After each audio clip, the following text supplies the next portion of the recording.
December 12 कि 13 आड़ को बंगोपसागर में पुणी एक बात्या आशंका।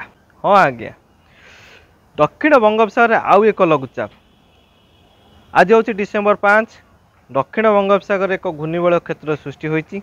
यह अधिक घनीभूतर संभावना रही। तार मुख्य कारण जदि कह घनीभूतर प्रक्रियार ये एमजीओ जहाँ सपोर्ट रहिबो, अर्थात आज एमजीओ रो सक्रियता बढ़ी बंगोपसागर रे एवं ये 20 तारीख पर्यंत आज 20 तारीख पर्यंत बंगोपसागर रे एमजीओ रो सक्रिय फल लगातार भाव लघुचाप क्षेत्र सृष्टि होवार संभावना रही। बंगोपसागर डिसेम्बर मसरे यदि बंगोपसागर डिसेम्बर मस कहवा ताले 3टी दफार ये 3टी लघुचाप क्षेत्र सृष्टि संभावना रही।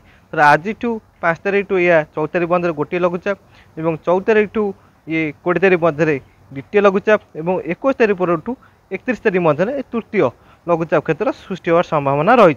किंतु आज 20 तारीख मध्य जो 2टी लघुचाप क्षेत्र सृष्टि होवार संभावना रही तापर समस्त नजर रही। जेहेतु एमजीओ सपोर्ट करुच्ची 2टी लघुचाप क्षेत्र को घनीभूत करने।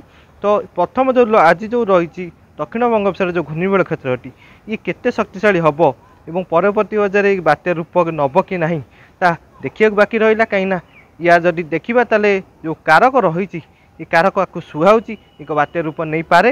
अर्थात यदि कहवा समुद्र तापमात्रा 28 रु 29 डिग्री पर्यंत रही। एमजीओ मन सपोर्ट रही। ताप शक्ति जदि कहवा ताले 50 रु 60 भितर रही। एते ना शक्ति माने द्रुत गति शक्तिशाली करने कि 50-60 जो रही ताप शक्ति ताको सपोर्ट कर। जेहेतु ये लघुचाप क्षेत्रटी समुद्र भितर रही 700-800 किलोमीटर स्थलभाग दूर रही। जो 700-800 किलोमीटर स्थलभाग जलभाग जो जलभाग स्थलभाग आसवाई जो जिते दिन पता 4-5 दिन 6 दिन समय रहा तो से समय केते शक्तिशाली होची देखा बाकी रहा। निश्चित भाव लगुच एक गभीर अवपात तापर अर्थात बात्या रूप नहीं पारे।